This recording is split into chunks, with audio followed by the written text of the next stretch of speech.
was speaking yesterday behind the chair about the difference between motivational goals and inspirational goals.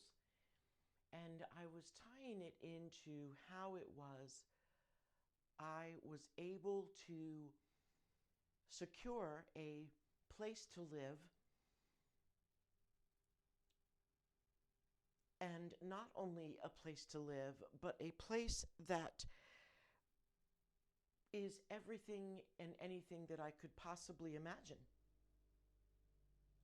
And as I talk about this experience with people behind the chair, I really would love to know what they are thinking. I'd like to be the proverbial fly on the wall inside their brain, because it's so insanely, I don't know, magical, exquisite, beautiful, lovely. There's so many words to describe, but the simplicity of how this all happened is the key behind all of it. When it became known that I needed to find a place to live and that I had a time frame of several months, that I began to include in my morning and evening meditation and prayers what it was I wanted and needed, if you will, or desired in this place for me to move to post the ending of a relationship. When it became known that it was time for me to begin to see that in the nearest future I would be needing a place to live, I began to include in my prayers and my meditations what it was I wanted and needed. For most of our lives, at that point in time, I knew some of the tools that I had been trained in practicing was that if you know what it is you don't want, then it's easy enough for you to know what it is you do want. And I had also learned at that time that there's a difference between a motivational goal and an inspirational goal. The difference between the two, in the simplest terms, is a motivational goal is preloaded with a lot, and I mean a lot, of steps that you are required to take in order to see or achieve that goal. Nothing wrong with it, believe me.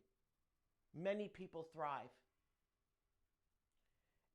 Versus the inspirational goal, where you know what the end result is to be, and you visualize and you keep your eye on it, and all the details will begin to fill in. And as that thought form began to take place, that I needed to focus on where it was I would be moving to, myself and my companion, my Fudge, my dog, I kept it very general as I had been practicing, as I had learned. And I kept it, my meditation and prayers, focused on what it was I wanted. Not what I really wanted, not the cherry on the top of the cake and all that, but what I bare bones wanted and needed and desired to make this next transformation in my life a reality. And so I kept it general, that it just needed to be safe and secure. I had one simple, if you will, serious no, and that was to live in a certain area, which is where I was moving from. And out of that, otherwise, it just needed to be I prayed for a single family home that would allow fudgeball and a fenced yard for her, and that it was safe and secure for me as a single female living in this, moving out on her own in this world in 2022. Not an easy task on many levels, let alone a secure level for me as this female. And that's all I asked and prayed for. That's all, you see. General. The inspirational part of that was filling in. I didn't need to fill it in with the motivational goals that I must jump through these hoops. I just allowed for the timing and the alignment with my transformed sacred self to come to fruition. And as I kept that focus, General, when God Himself delivered this place for me to move to, I can assure you that within the hour, it wasn't even the hour of my informing my dearest, closest co-workers of my impending life change, that within that hour, one of them said they knew of a place. They reached out to this person, this client of theirs, and she only knew that it had a water view. And in those 3 sentences, I started bawling like a baby, you understand. And there has only been a few times in this recent year when I downloaded the truth of a situation, of a resonating truth within me, that I had landed on some information that was going to profoundly change my life, and that I had been completely in direct contact with the divine God Himself. That second was that fast. And I started bawling like a baby because I knew that that simple process of just asking and praying for a safe and secure place for me and my fudge ball had not only been answered. Oh, no. I just knew it had been answered. I knew that if I was careful and that if I applied all of this newfound knowledge of myself into this situation, that whatever that water view situation was going to be okay. And it was going to be mine. It was one of those moments where the clarity of the situation was so acute that I had this absolute direct connection to God. And I knew that it was the simplicity of my meditation and prayers, of understanding that what it was, what I needed, and why I needed it.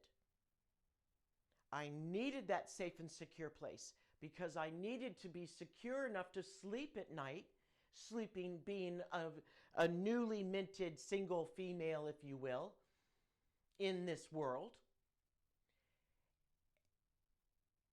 And to be so rewarded in such a beautiful way.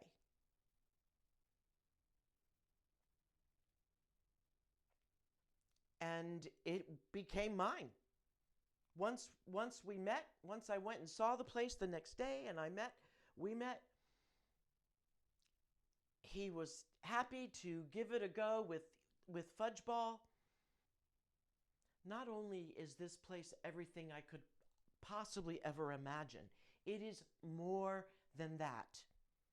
Do you understand that when by my keeping my prayers, that channel, keeping my mind open and general about where it was I was going to land and where I needed to land.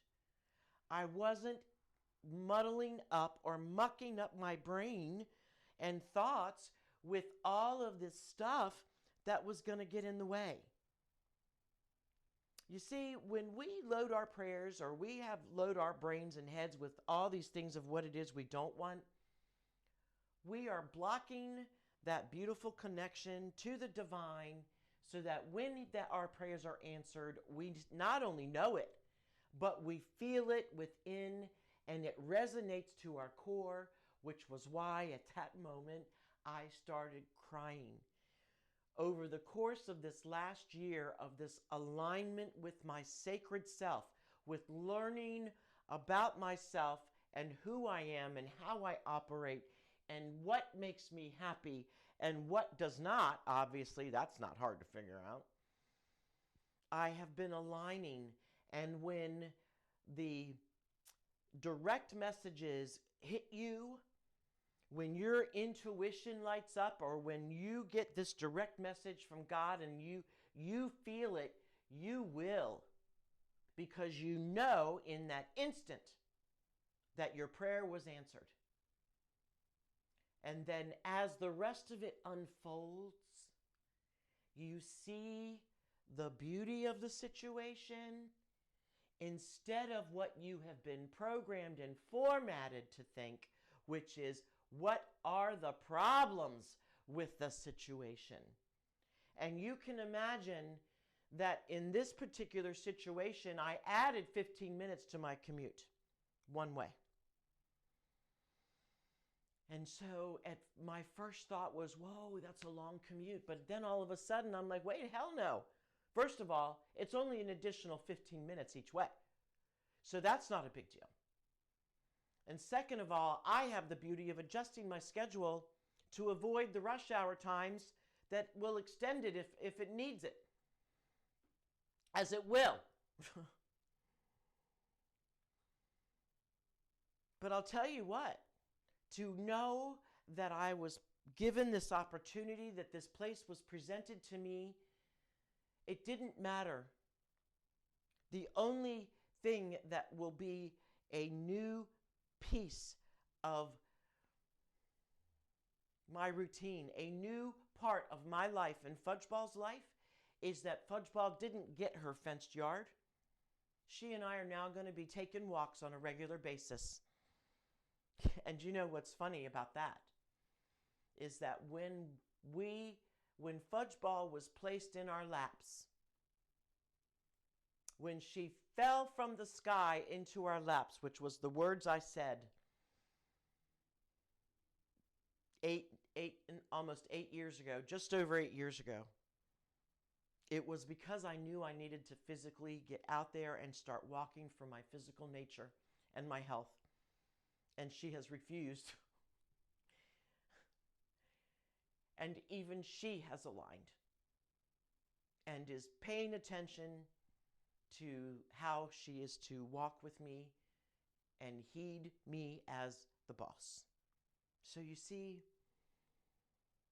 if I had gone in there and said there's no way that I could do that because Fudgeball needed a fenced yard, if I had weighed all of that on there, there was nothing to it, you see. It was simple. It was an inspired goal that I find a place that was safe and secure. It didn't matter to me that that yard was fenced or not, you see. It was utmost important that I had a place that was single family, that was so that I didn't have noise, so that I could create and co-create what I am right here now, recording these audios and videos. That I needed that peace and quiet, you see. And here I am. I was blessed and graced with everything because I didn't fill it up with stuff that was going to block that beautiful connection to the divine, so that it was clear, it was cohesive, And it was at the core of my well-being. And that is what an inspirationally led goal is. It's not the motivational one. Vision or a goal that a motivationally set goal is a wonderful thing, and there is a place for it in this world. The reality is that it's the inspirationally led goals that are the most joyful and will bring you the most peace and joy out of it. You don't have to wait until the end. Because from my perspective, working behind the chair, as I see you talking about all of the hoops you jump through, I don't see the joy in your eyes, I don't hear it in your voice, and I don't feel it in your physicality. And that is because you already have the next 800 in your way to get through, to get to that final goal.